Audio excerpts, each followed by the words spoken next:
Hi, my name is Endrulat, and I wanted to go over my Gollemer project and kind of what I've been working on with it. It's basically trying to be a bare basic. It's not even really doing it yet. LLM sort of, but without APIs or any of that. Even the dependencies are pretty low. Some of these are just because it used to generate a web server, but I'm kind of not doing that anymore. I'm not focusing on that.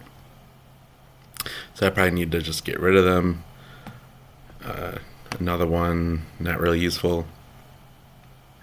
Some of the GPU stuff, I might end up getting rid of that just because I'm basically using it or training it on a Chromebook, and it seems to be doing pretty well without all that. So I don't really feel the need to optimize the heck out of it right now.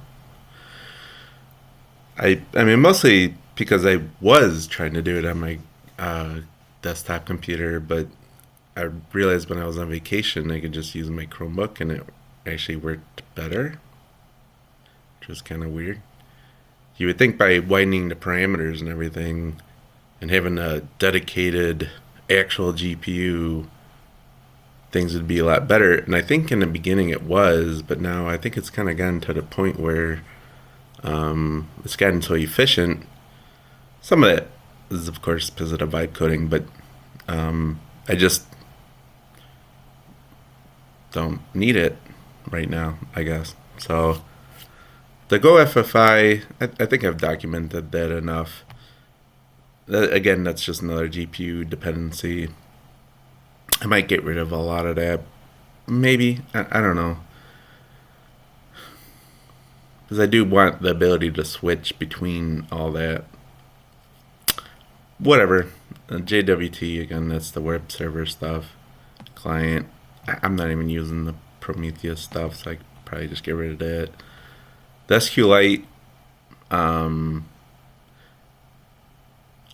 I mean, to be totally honest, I don't need it, but it's just something that I'm eventually probably. The only reason why it's being imported here is it was I was using it to generate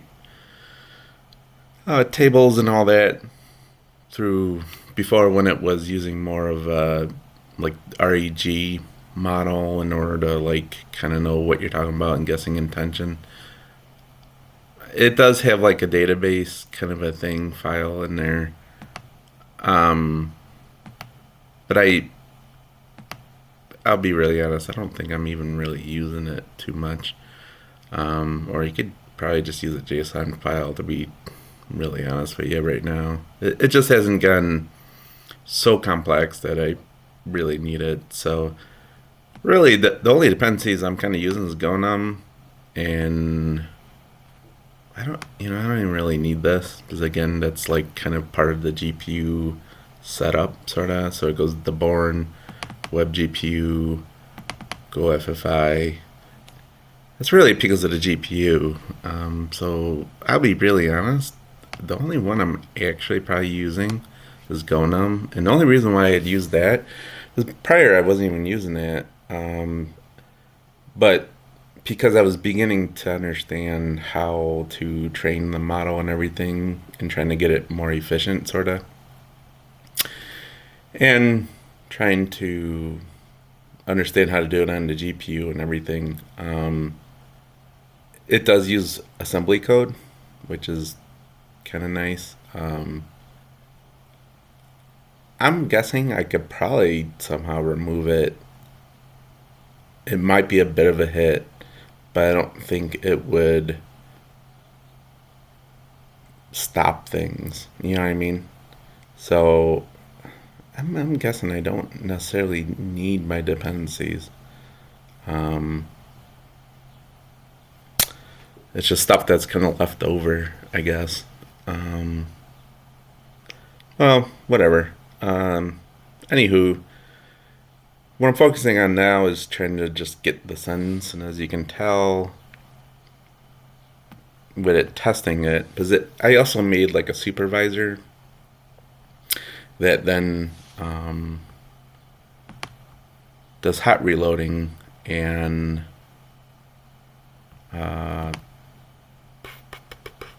where is that?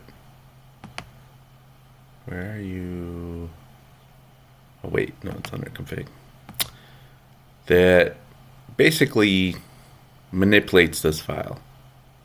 So it'll look at the logs, get a readout of a lot of stuff, and it will hot reload, or because the model is a mixture of experts model, and it currently uses technically 16, but 8 is what is used to make the sentences. The other 8 is used to control the grammar, I guess you could say, and test it and everything.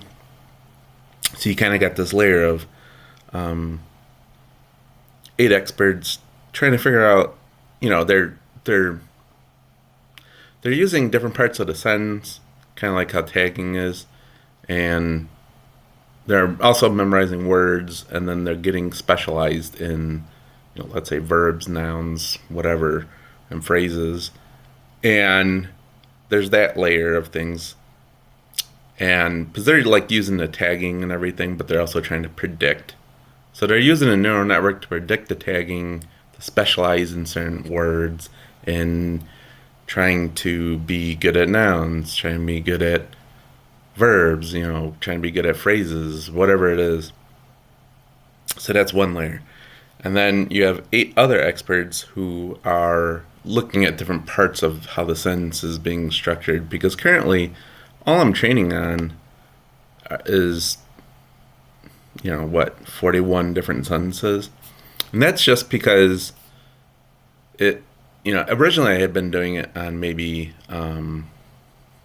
like 3 sentences, like it was question answer. But the problem with that was if you have certain words in certain positions a little too often, it'll overtrain to do that. And so you do have to have some kind of variety, but you don't want to have a giant mass different. And I originally had different things of data that it was training on. It was like reading books and everything, and it's not really great for getting down to a certain level to know, okay, what is the experts actually training on? What are they actually doing? Because if you have multiple books and multiple sources of data and everything, you're not getting to the point. You're not seeing. But as you can tell, a lot of it looks like it's numbers, decimal. You're not able to see below the ether, I guess you could say. And so when you shrink the training data, but you don't want to shrink it too much to overfit patterns, you can then begin to see, is it actually doing what it's supposed to be doing? Are the experts actually learning what they're actually supposed to be learning? See, as you can see, the different layers with the E10, E9. The beginning ones are the actual experts that are learning the words and everything, and nouns and verbs and all that. The ones that are like E9, E10, E11, or whatever, they're the ones that are actually watching those other experts in a sense. Not actually, but just they're incentivized to tell the other experts, hey, maybe use this other noun a little bit more or whatever, just so that they specialize in watching the other experts, sort of. To a certain degree, it's not there yet. It kind of is, but it's kind of not, as you can kind of tell. So you have that extra layer of specialization that kind of watches over the other experts.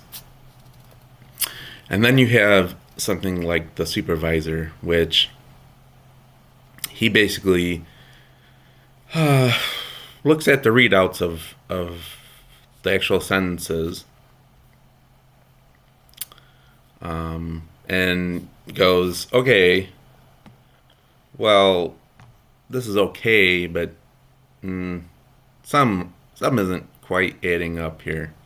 The the status is still word salad. The score is still not that good. But that's just one sentence. So it's looking at multiple stuff, kind of doing a general whatever. And in response, because he may not like what's going on here, because he may look at certain experts, right? And what they're kind of doing and what certain experts are memorizing or specializing in a sense. And he may add it all up and go, well, you know what? Expert 9, wake up. And so he'll reset him to not be so specialized for whatever reason. And that's sort of what's going on. He'll retest and go, well, did I go from salad to coherent?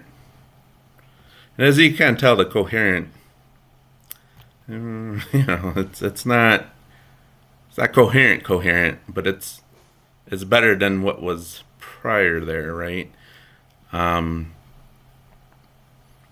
So it's sort of just another general abstraction to everything else, kind of, just to get it to maybe form sums that's representative of a sentence, sequence to sequence. Word to word to word to word, and phrasing, and then, just the different abstractions that it's trying to guess. As you kind of tell, I'm training it on trying to guess the right kind of tagging and everything. And it basically, and then the intent guessing, and then, it's also reading the question or whatever it is. And so, because the thing is, at the end of the day, there might be multiple ways to ask this question. There might be multiple ways to answer this question. There might be multiple ways that, different questions can be asked, maybe in different orders or whatever. And if you're learning it word to connection word, you need all these layers of abstraction in order for it to begin to think it knows how to actually answer that question coherently. Like, it may not be as of yet in sentence form, right? But it as you can kind of tell, it's trying. The different experts are trying. They're trying to do their thing, and the other experts on top of them are like, oh, hey, you didn't quite do this right. And then the supervisor's like, ooh, what is this? You guys suck, and so you're in all hopes that the final product is your general scoring, your report card, so to speak, in hopes that it is more accurate next time around. So yeah, that's kind of what I've been working on, sort of, and yeah, VibeCone's been kind of helping as well. It is complicated, like it's really complicated stuff. There is no way I would have been able to know how to do any of this. I don't even think there's material out there necessarily for all this. Like, it's somewhere maybe, but it is not so relevant or so evident available that nothing led me to much of that. I'll be really honest, like nothing. So it's been just a constant learning, constant doing, constant going over, reevaluating, just the thing, just incrementally. And then the other big issue is, it has like 2,000 epochs, right? Epoch 260. And so, well, what's the difference between 100 and 200? What's the difference between 200 and 500? What's the difference between 500 and 1,000? So on and so forth. Like, maybe when it gets up to 1,500, it'll make better sentences, kinda.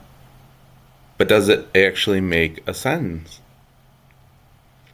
And so that, you know, I mean, as you can tell, it's getting a little bit incrementally better as it's kind of going along with the test sentences. Sorta. Can I, you, to, is to. Still solid, but some of them are getting more coherent. ADU is can, conversation, hi, my, how, there. It's got a little bit better score than other ones, so it kind of knows what's better. But you know, let's say you're up to 1,500 epochs. Is 2,000 really going to do it? Is that going to get you your sentence finally? You know. So as you can tell, I'm it's very frustrating. I wouldn't even call it frustrating. It's just a weight game and practice and just step by step by step by step by step by nitty gritty by nitty gritty by nitty gritty stuff just to form a sentence. And could you just do something like I had before where you just copy paste like it looks for an intention and then just spits out the sentence? Yeah, you really could, but the problem is if you wanted to do something else, like I don't know, create a product you can talk to or whatever, well you didn't put that in. You didn't hard code that in. So when it learns sequence to sequence and it has all this abstraction, it might be able to kind of somewhat figure it out. Because when you give a product to people and they start talking to it, you know, they're gonna be digging a little. They're like speaking crazy stuff, swearing at it and everything. They're gonna want to know what's actually going on with this thing. How is it learning? How is it, you know? So if you just have some like RAG that just kind of looks for intention and then just spits out an answer, I mean, you're gonna have a lot of pissed off people. So yeah. So that's basically what I've been working on, why I've been working on it, how I've been working on it. And I guess if you have any questions, please let me know.